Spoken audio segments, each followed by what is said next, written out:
नमस्कार, राजनीतिक चर्चा में आपका स्वागत है। मैं आपके साथ मुरली मनोहर और आप देख रहे हैं नेशनल टाइम्स। बीते लोकसभा चुनाव के बाद अखिलेश यादव विधानसभा में विपक्ष के नेता, लोकसभा का चुनाव लड़ा, चुनाव जीत गए। उत्तर प्रदेश विधानसभा में विपक्ष के नेता की कुर्सी खाली हो गई।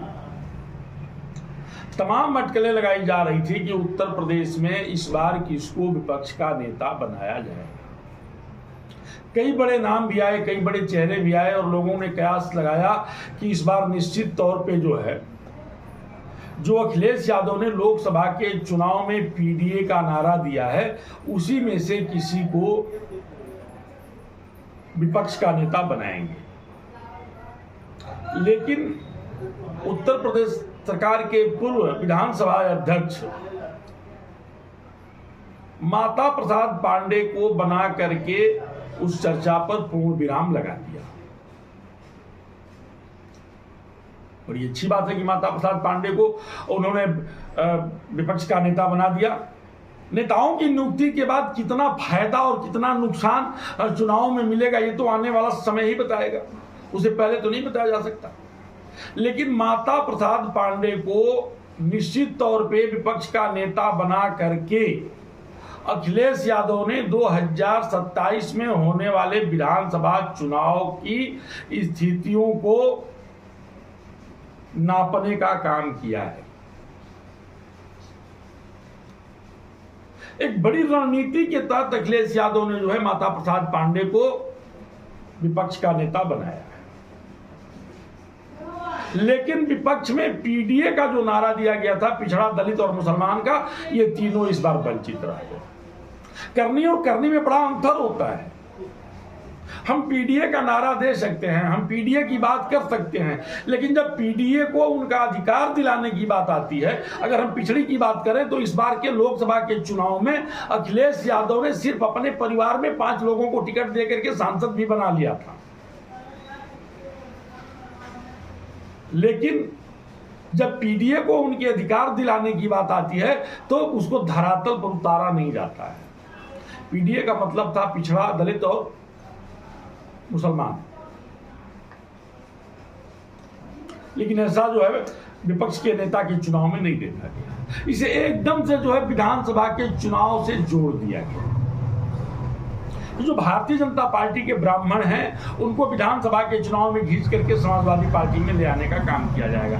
ब्राह्मण समाजवादी पार्टी की तरफ जाएंगे, वोट करेंगे, नहीं करेंगे, विधानसभा के चुनाव में उनका निर्णय क्या होगा, माता प्रसाद पांडे की नियुक्ति से कितना लाभ सपा को मिलेगा, कितना नुकसान होगा, ये तो आने वाला वक्त बताएगा। उसी दिशा में समाजवादी पार्टी ने काम किया है। सबको यह अंदाजा लगाया जा रहा था कि इस बार पिछड़े से रामचल राजभर को हो सकता है कि विपक्ष का नेता बना दिया जाए, या किसी दलित चेहरा को विपक्ष का नेता बना दिया जाए। और अब तो हमने फेसबुक और व्हाट्सएप पे देखा है, जो फेसबुक और व्हाट्सएप चलाते हैं, जो मनबर टाइप के लोग हैं, उन लोगों ने तो अभी अभी कहना शुरू कर दिया है कि पीडीए का मतलब होता है पांडे, दलित और मुसलमान। अब तो पीडीए का परिभाषा भी लोगों ने बदल दिया है, पी का मतलब पांडे कर दिया है। लेकिन एक बड़ा कयास लगाया जा रहा था कि रामचल राजभर को बनाया जा सकता है या किसी दलित चेहरा को बनाया जा सकता है।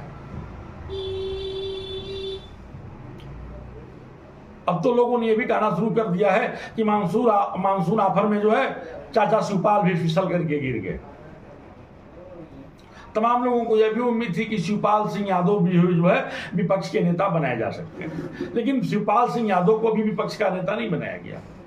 रामचल राजभर ने जो सपना सजोया था, जो उनके मन में था कि निश्चित तौर पे इस बार हमको पीडीए के तहत बना दिया जाएगा विपक्ष का नेता, उनका भी सपना साकार होते हुए नहीं दिखा। और सबसे ज्यादा तो ठगा हुआ महसूस इस बार अपने को दलित कर रहा है। नारा तो दिया गया पीडीए का, लेकिन जब दलित और पिछड़े को, यादव को छोड़ दिया जाए और दूसरे पिछड़े को अगर अधिकार देने की बात आई तो समाजवादी पार्टी ने कन्नी काट ली है। किसी पिछड़े या किसी दलित को विपक्ष के नेता के पद पर आसीन नहीं किया, माता प्रसाद पांडे को स्थापित किया।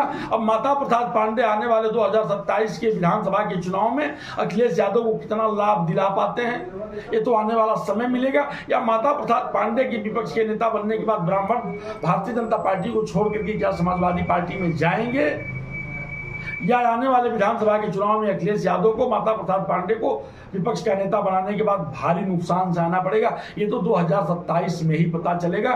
धन्यवाद।